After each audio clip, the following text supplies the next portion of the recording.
Silence isn't just the absence of noisy, it's a language if you know how to hear it. At Silver Lake, it was a masterpiece. The sigh of wind through ancient cedars my great-grandfather planted, the soft kiss of waves on weathered stones, the mournful cry of a loon echoing across the water. For 3 years, that music was my salvation, a balm for a world too loud, too cruel, a world I'd fled. But one afternoon, a foreign hum invaded a low, mechanical pulse that didn't belong. It wasn't a boat or a chainsaw. It was predatory, deliberate, and it was on my land. I set down my tea, the mug's warmth fading as old instincts stirred. You don't shake the reflexes of a war correspondent. They just lie dormant, waiting. That hum was a siren, and I was awake. I grabbed my father's old Leica binoculars, their weight grounding me, and slipped into the woods, avoiding the main trail. My boots crunched on cedar needles, each step a map of the 90 acres I knew like my own pulse. This wasn't just land. It was my legacy, woven into my bones. The drone's hum guided me to Willow Inlet, a hidden cove we called Smuggler's Nook as kids, a wild tangle of moss and rock. From the bluff above, I raised the binoculars, and the world sharpened into a gut punch. 6 sleek structures, glass, steel, and dark timber lined my shore like alien implants. They weren't homes, they were sterile, identical products, each with a turquoise infinity pool mocking my lake. Perfect lawns replaced my native ferns. It wasn't development, it was desecration. My hand shook, not from fear, but from a searing, silent fury. Every felled cedar, every bulldozed inch, hit like a fist. Who dared? How on my remote sanctuary? Scanning the scene, I spotted a cedar sign by a new gravel road carved into my land.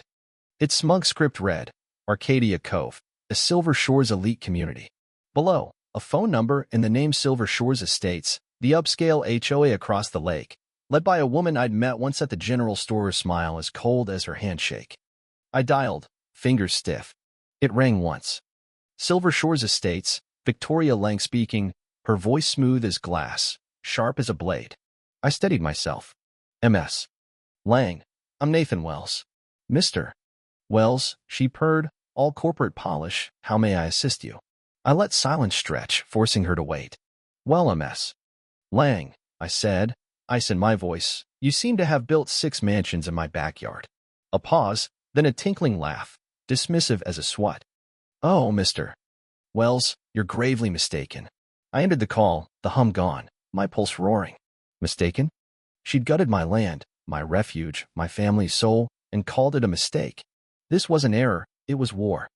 I stood on the bluff, binoculars cold in my grip, rage hardening into resolve. This was familiar raw clarity I'd felt in newsrooms at midnight, chasing truths that toppled titans. I'd thought that man was gone, but Victoria had resurrected him.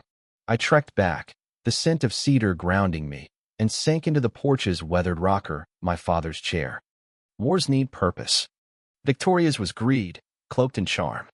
Mine was this land, the cabin's hand-hewn logs, built by my great-grandfather in 1955 with a dream and a sketch, the porch's faded boards, kissed by decades of rain, the photo inside of me at 9, grinning with a bass, my father's hand on my shoulder.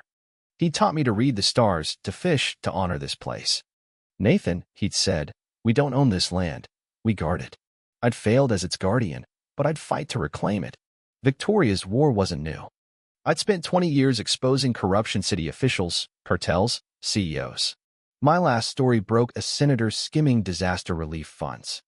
I tracked his shell companies, protected whistleblowers, and published a damning expose.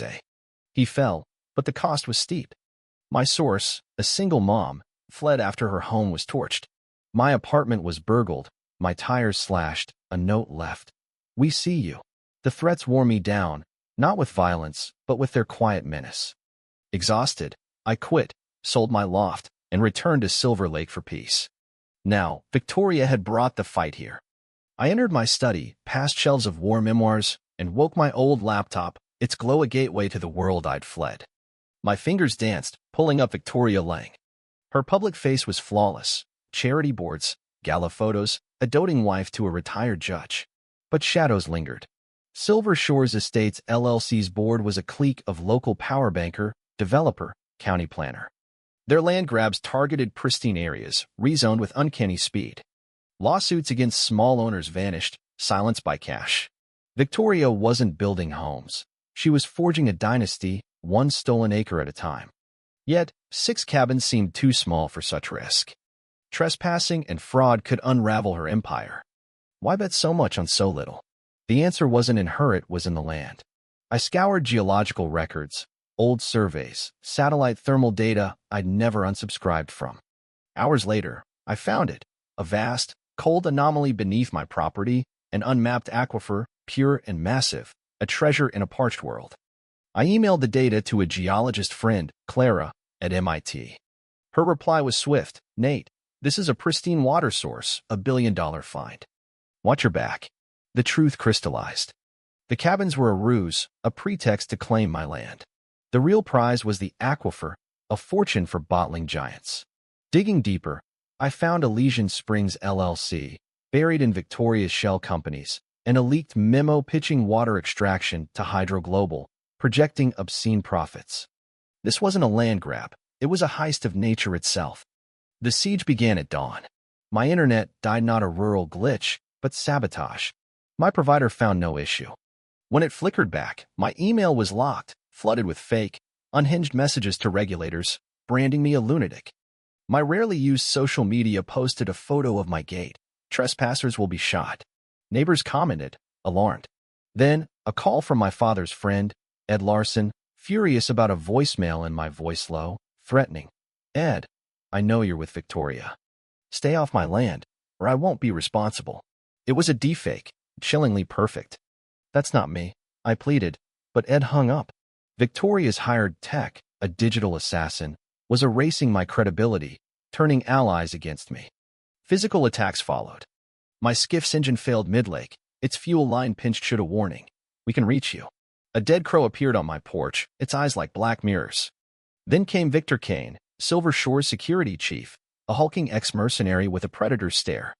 He never trespassed, just loomed his SUV at my driveway's end, tailing me to town, his binoculars glinting from the woods. My haven was a cage. The worst blow was the community. At the store, lifelong friends avoided my gaze. Whispers trailed me. The final straw was Ellen Hayes, my mother's confidant, outside the bank. Nathan, she said, pity in her eyes, we're worried. Those posts, that call to Ed Victoria says you're unwell. I explained the fraud, the aquifer, but her doubt was unyielding. Victoria's narrative, a broken man unraveling, was simpler than corporate theft. I drove home, isolated, my evidence maps, filings feeling futile against her lies. Selling crossed my mind, but the lake's shimmer, my father's cedars, stopped me. Victoria wanted me erased, but she'd miscalculated. I wasn't a developer or a bureaucrat, I was a journalist, trained to unearth truth and burn it bright. She'd taken my peace, but she'd reignited my fight. Her mistake was the gala opening of Arcadia Cove, a lavish celebration of her theft, set for Saturday. It was her victory lap and my stage.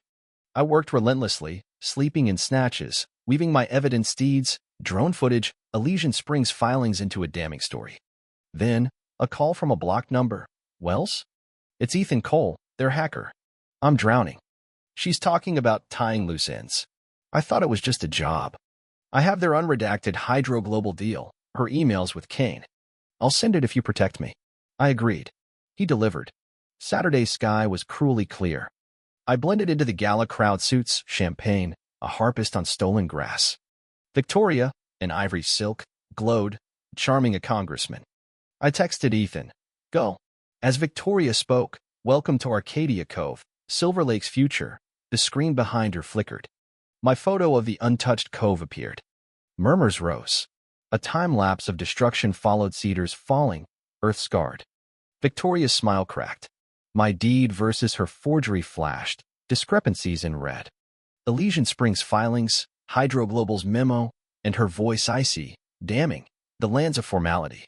The water's the prize. Wells is a nobody. He'll be gone. Gasps erupted. Sirens wailed. Victoria stood, frozen, as deputies approached. Her empire crumbled under truth's weight. The fallout was deafening. News outlets devoured the scandal. HOA queen, water theft, Hydro Global scrambling. Victoria, Kane, and complicit board members faced fraud, conspiracy, and environmental charges. Ethan's evidence sealed their fate. Silver Shore's HOA collapsed. Ethan got leniency for cooperating. The lake's silence returned, but it was wary, vigilant. I couldn't hide anymore. With Clara and local allies, I launched the Silver Lake Alliance, a nonprofit to guard the region's wilds. The cabins? I turned them into the Langwell's Aquatic Research Hub, a beacon for scientists studying the aquifer Victoria coveted. Her name on the plaque isn't praise, it's a warning. Peace isn't silence, it's purpose. I'm the guardian my father raised, listening, watching, ensuring Silver Lake's only hum is truth.